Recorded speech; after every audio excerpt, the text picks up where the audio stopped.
So the United States shares a very important relationship, which is an alliance with the Republic of North Korea. And it is an alliance that is strong and enduring. Apparently, we share a very important alliance with North Korea now, at least according to Vice President Kamala Harris. But thank you for joining in, everyone, and welcome back to your daily government and financial news update. In today's video, we'll be discussing the big drop in the stock market yesterday due to another report showing that we are, yes, indeed, officially in a recession, and why the Biden administration will still most likely try to deny that fact. Also, I'll be going over why one of our former Treasury secretaries believes that something even worse than inflation could take place later on this year. And finally, we go over the extra payment that people on SSI will be receiving today and what all Social Security beneficiaries should expect to receive as a boost in their payments for 2023. Now, as always, I am definitely interested in hearing your thoughts on everything, and I wanted to thank everyone for giving my videos likes and sharing them, as that certainly helps push these videos out to other people like you. Okay, so stocks on Wall Street fell to their lowest levels since late 2020 on Thursday, with the S&P 500, Dow Jones, and NASDAQ all dropping rapidly. In total, the S&P 500 dropped by 2.11%, the Dow Jones was in the red by 1.54%, and the NASDAQ was down the most by 2.84%. And if you wish to take advantage of these even lower prices in the market, it might be a good time to take advantage of receiving up to 12 free stocks and $5 worth of Bitcoin, which I will leave a link for in a pinned comment below.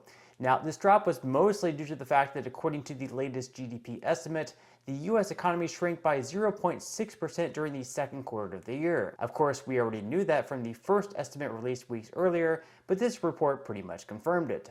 Now, going by the technical definition of a recession, whenever a country sees 2 consecutive quarters of negative GDP growth, you say that you're in one. According to the Biden administration, though, we're not actually in a recession, and so I guess we can just change the definition of anything that we don't want to take ownership of.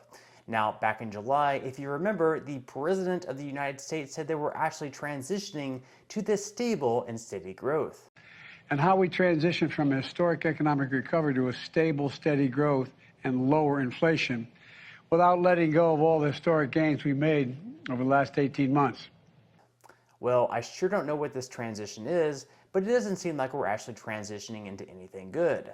Well, unless you count good as declining economic growth, rising inflation, net wage decreases, families struggling to get by, living paycheck to paycheck, and people seeing their 401ks fall by massive amounts.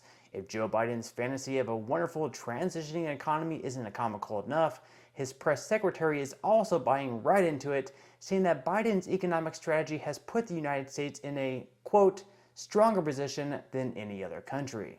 Have concerns about a potential recession increased in the president's mind, given what we're seeing locally? Here's what I will say, and the president talked about this a little bit on Monday during his event.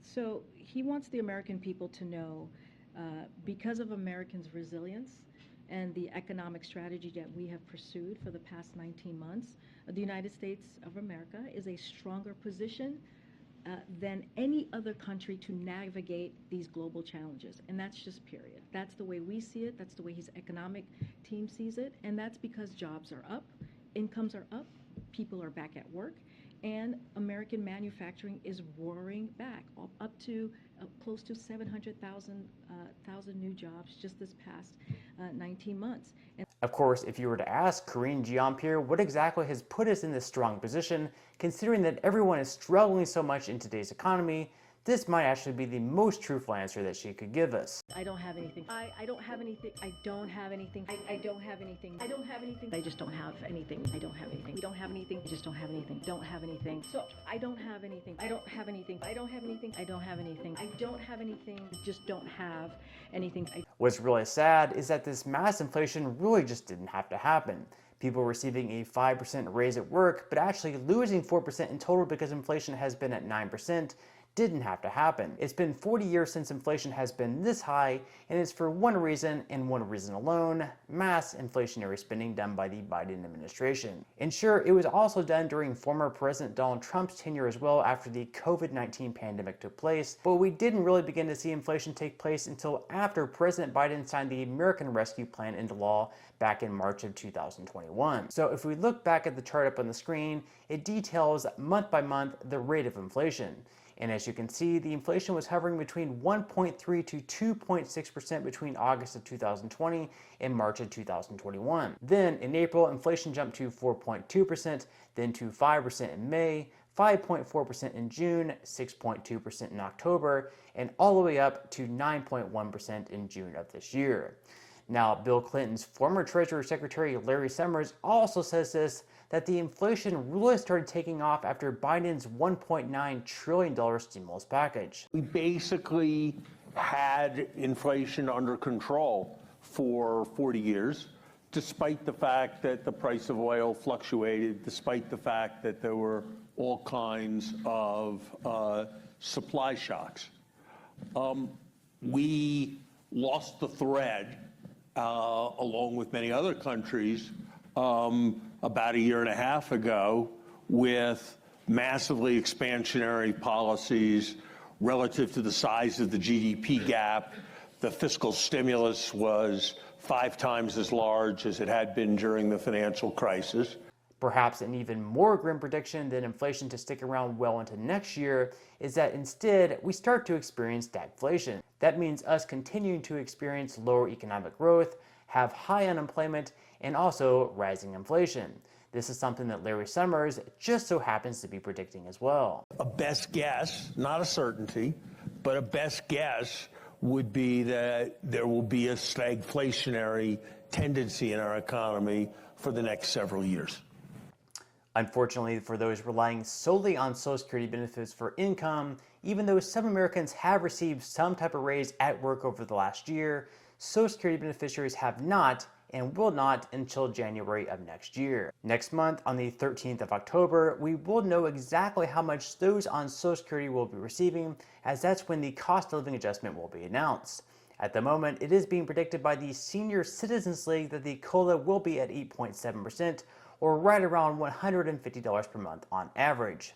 Of course, if they were using the CPIE rather than the CPIW method, that figure would most likely be even higher. And this is a change that many lawmakers do hope to make in the near future, just so that those receiving Social Security will receive more fair adjustments going forward. Now, other than the $150 monthly boost for those receiving Social Security that will take effect next year, some of you guys currently receiving SSI benefits will actually receive your second payment of this month. Now, as you all most likely know though, don't spend this money too quickly because you won't be receiving a single payment in October. Because of the 1st of October falls on a Saturday this year, you're simply receiving the money one day earlier. Plus, not like there's really too much left over at the end of each month anyways, with the maximum payment currently being at just $841.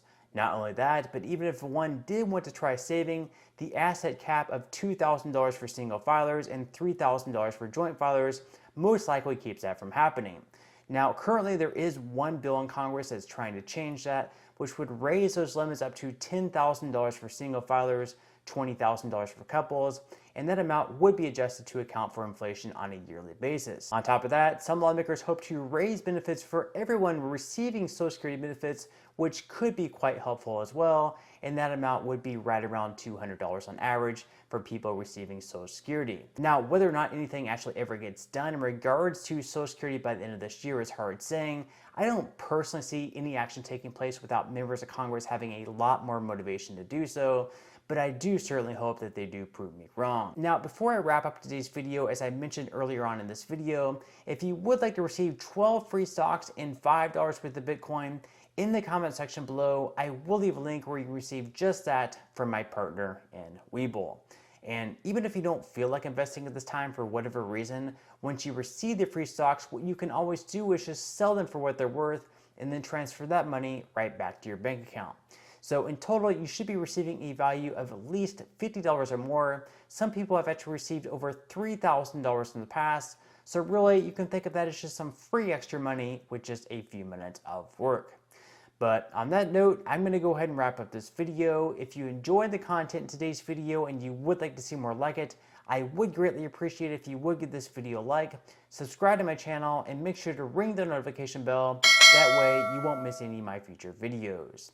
And until next time, I hope you have a wonderful rest of your day, and I'll see you in the next video.